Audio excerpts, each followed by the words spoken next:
All right, welcome to the 5-Minute Farm Doc on the 2018 Farm Bill Farm Program decision. I'm Jonathan Koppas with the University of Illinois. What we're going to go over today is a review of the Gardner FarmDoc program calculator. So the Gardner Farm Program web tool that'll help you estimate potential payments under the agriculture risk coverage or price loss coverage farm bill programs. Easiest place to find it is on the FarmDoc website under the 2018 Farm Bill Toolbox, which you can see here in front of you. And we will jump right into it. If you go down to the payment calculator, we have updated this recently with the most recent estimate on prices, forecast on prices. And so what we will run through today is just another example of how to use this tool.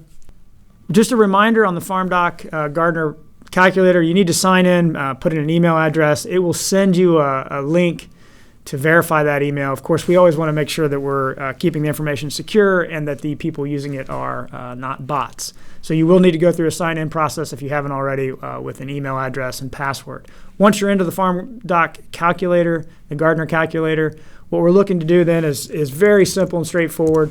Enter your state, enter your county. We'll go with clean today. Come down to your crop selection. We'll start with corn, and we're just going to run through where we're at with the most recent set of prices. As you may recall, for those of you that looked at this before, we keep 4 different price forecasts into this model that we can run. You can find out what those prices are by clicking on that question right there. And you can see this is updated now based on the most recent forecast. So at $3.85 for corn in 2019 and $3.71. This is our market year average, 12-month market year average price. You will enter a program yield for PLC. And again, this is something that you can update, or the landowner can update the program yield for PLC, regardless of which program you take. And we advise you to look into that and certainly take the highest yield on that calculation. Let's put in a program yield. Some more information back here.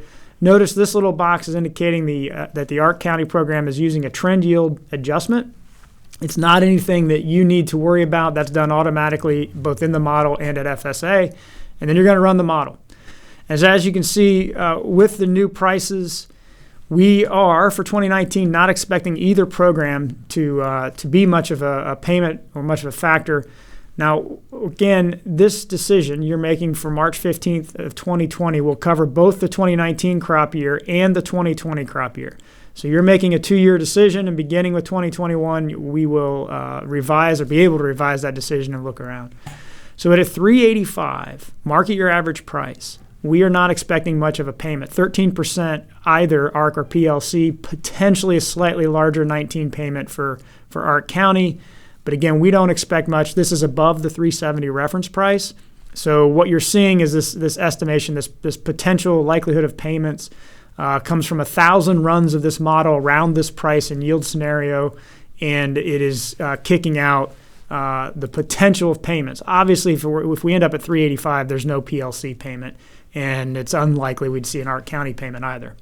If you click on the chart here to show you the distribution of those 1,000 runs, you can look and you can take out the zeros and just kind of see how many times in that 1,000 simulations we see payments falling into the different buckets. And obviously in this scenario for 19, the vast majority of them are going to be in the zero category. Doing the same review here for 2020. Right now we've got a $3.71 market year average price booked into this forecast scenario. That will clearly favor PLC. We're closer to that reference price, so under 1,000 simulations, we're going to see potentially more PLC payments show up. You can see that here on the chart. And of course, back here, we are currently estimating about a 53% chance of a PLC payment versus 33% chance for ARC County in 2020. So by March of this year, March 15th, we're going to make this decision by FSA farm, by commodity between ARC County and PLC, and you're looking to see which one over the 2 years might be the better program for the crops on your farm. If we switch gears and go to soybeans really quickly, again, we're going to see the same basic setup. We'll enter a payment program yield. We've got our potential trend yield factor in there, and we'll run soybeans from McLean County.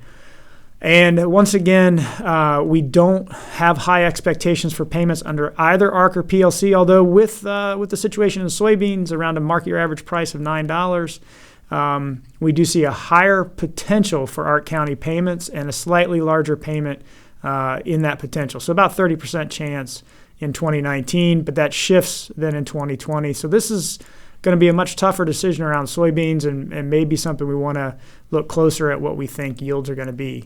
Again, for 2019, just a whole lot of zeros in the 1,000 simulations for both ARC and PLC. And then in 2020, we can see a little bit better scenario if we're looking for payments out of the programs. But again, not a lot. Not a lot of expectation under soybeans, which again at an 840 reference price is not any surprise. Finally, I want to run one last model run here for wheat, and let's put in a 55 bushel per acre program yield. Looking at our forecast prices on wheat, just as a reminder, right now every forecast has wheat well below our 550 reference price. Even our high price scenario would still trigger payments. So wheat base, this is a straightforward and simple decision right around the price loss coverage program. We would expect far larger payments under PLC than under ARC County, and pretty much 100% chance in 19 for wheat, and 82% chance in 2020. So this is an easy decision. If you've got wheat base on your farm, you're going to look at the ARC and PLC program. So again, just our quick 5-minute farm doc reminder. You've got this decision coming up on March 15th of this year, so we're within 2 months. We've updated the prices in the model, and we will have probably one more update around yields and any final information we have on prices that we will put in next month, and we'll run another version of this for you then to show where we're at. So pick your state, pick your county and crop, run the farmdoc tool and get a sense of which program might be best for your FSA farm, for the base acres of the crop on that FSA farm. Thanks.